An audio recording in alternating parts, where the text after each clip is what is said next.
Joe Bantiling's humble beginning molded him not just to be a dreamer, but to be an achiever who has a heart to share his success. So, Joe, thank you for coming to the show called Self-Made. And with that, we would like to know your story. So can you share with us your humble beginning during childhood? I came from a very small town in the unknown place in far flung province of Iloilo. My parents are small businessmen selling dry goods in the market. But then again, we experienced adversity during the time my father did an accident. It drained our finances. My mother told me, I cannot anymore go to college. But college is my dream. So, against her will, I have to ride a ship to Manila. And I ventured here, make some relatives to shelter. And I continue my studies.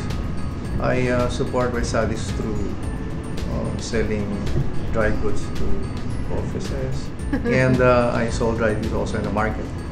And I would do part-time teaching and tutoring to my classmates just to have an allowance and to have a tuition fee. And I finished my college engineering in 4 years. It's a 5-year course, but I'm so determined to finish early because I need to get a job. So that's about it. Yeah, you're so driven at a young age. Who drive you? And we are 10 in the family. I'm the eldest. And then maybe because sometimes I can see I have, my siblings cannot even eat now. We cannot eat, we cannot put food on the table. And so I was determined to have a good life, to give good life to my siblings as well. How that feel when you left them? Yeah, that's true. I was alone here in Manila. In fact, experienced sleeping at Cuneta during the time. But nothing can stop me. I just wanted to finish it. I'm so driven and focused. I was lonely, but loneliness cannot stop my drive to become successful. So after 4 years, you finished your university. Yes. You went home. Yes. How that feel when they saw you? They cannot believe it. But maybe they also have in their heart, they believe that I can, because I was a winner even in college, even in high school, during high school, because I wanted to win. And I cannot just, I don't accept failure as a defeat. A failure for me is just a learning process. I started my career as a sales engineer in a roofing company. I was tasked to promote the most difficult product. And it triggered my creativity and analytics to promote and sell it. And I was successful. How about your younger brothers and sisters? How are you able to drive them? First, I became their inspiration. Then they followed suit. All of them went to college on their own also, with little help from me. When I had my own business, they worked for me, trained with me. I taught them everything. And then I want them to have their own business. I funded their small business. Now they're successful. They have more money than me. If there's something that you want to do, what is it? It's something that you miss out during those time.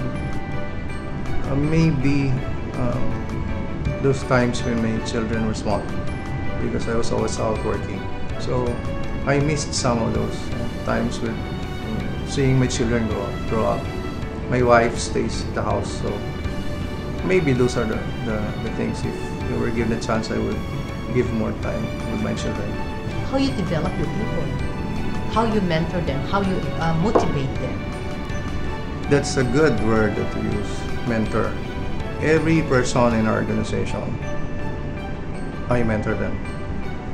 It's not managing but coaching. I don't get experienced person from outside. I get raw, fresh from college or 1-2 years experience. Then I mold them into the values that I wanted. I mold them into the character that I want them for them. Until this time they're okay. Then you opt to stay or go, it's up to you, but at least you're already an improved person. So what culture you teach your people? It's from the day one come in and the day one they leave. What culture do you remember and they use? For my people, I just want them to be passionate with their job. Like, if you love this job, go for it. Learn every minute that you can. Learn all those experiences. Learn from those failures that you can. I allow you to make mistakes. And most importantly is faith in God. How are you able to bring your children working with you in your organization? At first, I asked them, go find your place in the sun. Apply to other companies. This is what we love to do. We wanted to be with our organization. I am a very lucky person because that's the problem of every entrepreneur. The second generation is always the problem. And I'm a lucky person. Maybe I would say, their mom was a good mother. She really took care of her children. And so that's it. My children are all with me right now, working with me. Carl is now our AVP for business development. Gail is our principal designer. She's the head of the design and construction management. And Ian is our business development officer. Yeah. If there's something that you want to leave behind, a special message to young generation right now to be successful, what it is? First, they should start with a dream. Start with a dream and then pursue it. Don't be afraid. You fail, learn from it. Don't give up.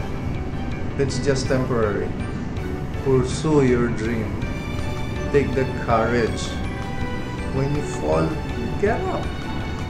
You fall 100 times, get up 1,000 times. At the end of the day, you will become successful. Just follow your heart. That's what matters. Yes. Thank you. Thank you so much for this opportunity. It's always an honor to be with Ms. Rebecca Bustamante. It's a pleasure having you. Thank you. Thanks, Joe. Every success has its struggles. Every dream has its trials and tests. Listen to their stories because if they did it, you can also be called self-made.